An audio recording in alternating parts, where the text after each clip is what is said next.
देश के गृह मंत्री अमित शाह जी बिल्कुल नहीं, कान में तेल डाल करके सोए हुए हैं। ये उनको चाहिए ना कि उत्तर भारतीयों से जब आपने वोट लिया तो वोट इसीलिए उत्तर भारतीय दिए थे क्या आपको? क्या सर गरीबों की हत्या, गरीबों के खून को अफवाह ही बना देते हैं भाजपा वाले जी। 17 साल से जिस प्रकार से भाजपा ने बिहार को नोच करके खा गया है, हमें इस बार 2024 में उन तमाम बातों को याद रखना होगा, उत्तर भारतीयों और पूरे देशवासियों को, कि संविधान विरोधी, लोकतंत्र विरोधी और इस गरीब विरोधी भाजपा को देश से उखाड़ करके बाहर फेंक देना है। अभी हम पटना में हैं और पटना में मेरे साथ संतोष रेणु यादव हैं। आज इनसे कुछ खास बातचीत करेंगे और उस मुद्दे पे करेंगे कि देश में पूरा टहलका मच रहा है और पूरा वो खबर ट्रेंड चल रहा है, उन सब चीज़ों पे, उन सब मुद्दे पे बात करेंगे।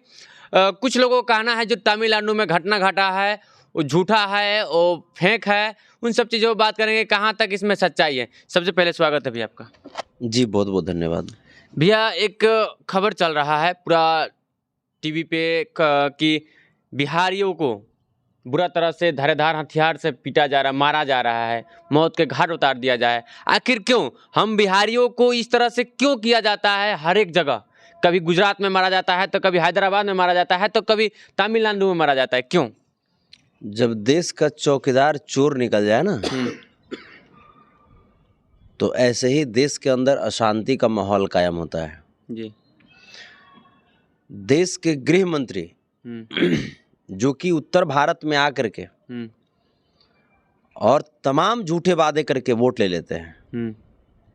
कभी कहते हैं कि देश में प्रतिवर्ष 2 करोड़ लोगों को सरकारी नौकरी देंगे, तो कभी बोलते हैं कि हर किसी के अकाउंट में 15 लाख रुपया देंगे, तो कभी बोलते हैं आरा के रमना मैदान में बिहार की बोली लगाते हुए कि 10,000 करोड़ दें कि 20,000 करोड़ दें, और ऐसा करते करते वो बिहार को विशेष राज्य की दर्जा देने का घोषणा करते हैं।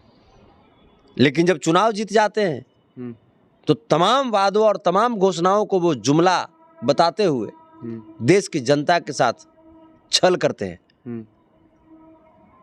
अब तो उन लोगों से भी पूछनी चाहिए ना, बिल्कुल, कि क्या उन मजदूरों की जान की रक्षा, क्या उन मजदूरों की संवैधानिक अधिकार से जिस प्रकार से वंचित किया जा रहा है, जिस प्रकार से उनकी जान को खतरे में डाल दिया जा रहा है, क्या इन्हीं दिनों के लिए वो वोट मांग रहे थे? क्या इन्हीं दिनों के लिए वो उत्तर भारत से जाकर के वोट लिए थे? क्या इन्हीं दिनों के लिए देश का चोर चौकीदार बनारस में आकर के चुनाव लड़े थे? जी भैया, इस मुद्दे पे जो खबर अभी ट्रेंड चल रहा है, इसमें ना कोई भी सरकार इस पे एक्शन नहीं ली है, नहीं कोई प्रशासन, नहीं शासन इस पे कोई एक्शन में नहीं लिया। जहाँ तक कि सदन में बोला जा रहा है कि अफवाह है। तमिलनाडु पुलिस के वेरीफाइड ट्विटर अकाउंट से बोला गया है कि ये सब झूठ बात है। इसमें मतलब कितना सच्चाई है? अक्सर गरीबों की हत्या, गरीबों के खून को अफवाह ही बना देते हैं भाजपा वाले जी। क्योंकि भाजपा गरीब विरोधी पार्टी है ना, भाजपा अमीरों की पार्टी है जी। अगर अडानी अंबानी को आज खांसी भी हो जाएगा तो देश के न्यूज चैनल का हेड न्यूज बन जाएगा, वो हेडलाइन बन जाएगा। अच्छा एक बात बताइए, अमीरों की संख्या, जनसंख्या कितनी, अमीरों कितने % है हमारे अपने देश में? देश में 1% अमीर हैं और 13% उनके चापलूस हैं, दलाल हैं।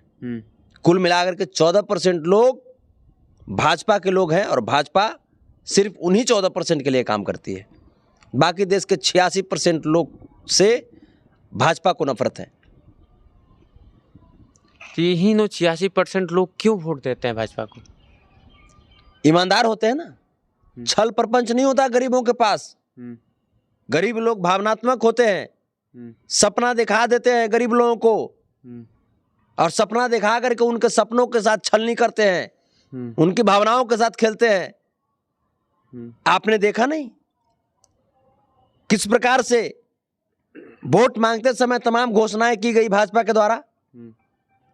आज देखिए तमाम संस्थान को, जो सरकारी संस्थान से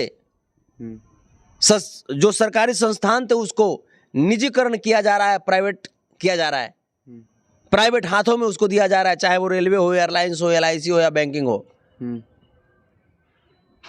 ऐसा इसलिए किया जा रहा है, भाजपा की घोर आरक्षण विरोधी नीति है। इसलिए किया जा रहा है क्योंकि संविधान में सरकारी संस्थानों में आपको आरक्षण का प्रावधान है। बिल्कुल। निजी संस्थानों में तो आरक्षण का प्रावधान नहीं है। जी नहीं। अब जब सरकारी संस्थान में आरक्षण का प्रावधान है और भाजपा ने घोषणा किया था कि हर साल 2 करोड़ लोगों को सरकारी नौकरी देंगे जी, और सबसे ज्यादा नौकरी रेलवे में जाता है, बैंक में जाता है जी। भाजपा ने इसी को रेलवे, बैंक, LIC जी, एयरलाइंस को प्राइवेट कर दिया ताकि न रहेगा बांस न बजेगा बांसुरी। ये आरक्षण विरोधी सरकार को हमको दूर भगाना है। लोकतंत्र की जो खतरा बन चुकी है, लोकतंत्र को मिटाने पे आ चुकी है भाजपा, इसको देश से भगाना है। बाबा साहब भीमराव अम्बेडकर का जो संविधान था, बाबा साहब भीमराव अम्बेडकर का जो सपना था, उसको भारत में लागू करना है। जो भैया अभी मामला जो चल रहा है उस पे ना हमारे बिहार के चीफ मिनिस्टर सुन रहे हैं, नहीं डिप्टी CM, मतलब नहीं मुख्यमंत्री सुन रहे हैं, नहीं उप मुख्यमंत्री सुन रहे हैं। काहे नहीं अपने प्रशासन को, काहे नहीं अपने पुलिस प्रशासन को टीम को भेज रहे हैं तमिलनाडु में देखने के लिए कि हाँ हमारे यूपी बिहार के लोगों के साथ ऐसा अत्याचार क्यों हो रहा है। भेजना चाहिए, नहीं भेजना चाहिए? नहीं, बात तो किए, बात तो किए। क्या बोला गया? चीफ मिनिस्टर श्री नीतीश कुमार जी तो ट्वीट भी किए और डिप्टी CM श्री तेजस्वी प्रसाद यादव जी भी मामले को काफी गंभीरता से ले रहे हैं। लेकिन चूंकि इनका जो अधिकार है वो अपने राज्य तक है ना। हाँ, बिल्कुल। ये दूसरे स्टेट का मामला है जी। ये बात ही कर सकते हैं, ये वहां कार्रवाई नहीं कर सकते। कार्रवाई कौन करेंगे? होम मिनिस्टर, जो देश के जो गृह मंत्री हैं जी। देश के गृह मंत्री अमित शाह जी बिल्कुल कान में तेल डाल करके सोए हुए हैं। ये उनको चाहिए ना कि उत्तर भारतीयों से जब आपने वोट लिया तो वोट इसीलिए उत्तर भारतीय दिए थे क्या आपको? क्या आप उनको खून की तरह, आप खून की नदी बहवाइएगा उनके खून से? भैया बेटे के साथ इस तरह से नहीं हो रहा है, जिसकी वजह से उन लोगों का ध्यान उस पर नहीं जा रहा है। अगर उन लोगों के बेटे के साथ इस तरह से होता ना तो शायद उन लोगों का दर्द होता है ये चीज़ का कि हाँ, अगर सभी इंसानों का वही होता है दर्द क्या होता है, अगर उनके बेटे के साथ होगा तब दर्द महसूस होगा उनको। जिस प्रकार से काटे जा रहे हैं सर तमिलनाडु में, धारदार हथियार से दिन दहाड़े रोड पे काट दे रहा है। जी बिल्कुल, मैंने देखा लाइव वीडियो। और फिर भी भाजपा वाले, हमारे पास फोन आता है सर तो नहीं करेंगे, मतलब हम हिंदी में बात नहीं करेंगे, हम तमिल और इंग्लिश में बात करेंगे। आप बताइए कितने हमारे मजदूर नौजवान किसान भाई इंग्लिश जानते हैं? नहीं जानते हैं। तो नहीं जानते हैं तो क्या उनको देश में रहने का अधिकार नहीं है? बिल्कुल है।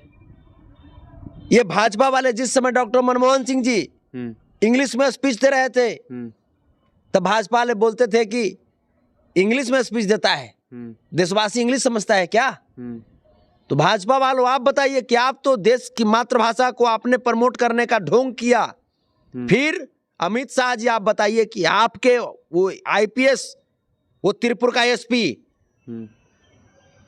इंग्लिश में बात करने के लिए बोलता है, हिंदी में बात करने से वो इनकार करता है, उस पर आप क्या कार्रवाई कर रहे हैं?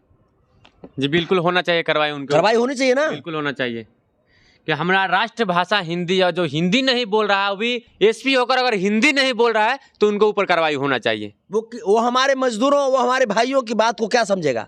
बिल्कुल, हमारे भाई किससे बात करेंगे जब वहाँ का SP ही हिंदी नहीं जानता है तो? वहाँ का SP जब हिंदी में बात नहीं कर सकता है तो वो तमिल में बोलता है बात करने के लिए, अंग्रेजी में बात करने के लिए बोलता है। अच्छा भैया, एक सभी कुछ वहाँ का लोग बता रहे थे कि जितने भी ये साजिशें हो रहा है, हमारे बिहार यूपी बिहार के लोगों के साथ अत्याचार हो रहा है, धारदार हथियार से इस तरह से वार किया जा रहा है, तो कहीं ना कहीं बीजेपी वालों का इसमें साजिश है, छिपा हुआ है क्या? वहाँ के लोगों के द्वारा बताया खुल्लम खुल्ला है। अमित शाह क्यों चुप है? चौकीदार क्यों चुप है? चौकीदार को पूछना चाहिए कि हाँ क्यों हो रहा है वहां पे तमिलनाडु में?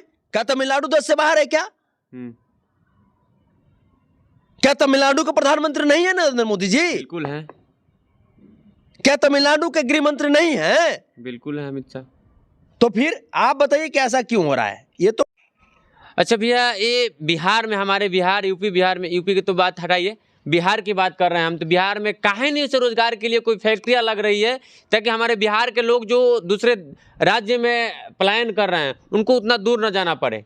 कब हमारे बिहार में फैक्ट्रियां लगेगी जो हमारे बिहार के लोग इसमें यहाँ पे रोजगार करेंगे, अपने परिवार को देखभाल करेंगे? सर पिछले 17 साल से बिहार में भाजपा की सरकार थी, अभी तो 6 महीना भी नहीं हुआ नई सरकार बस बने हुए।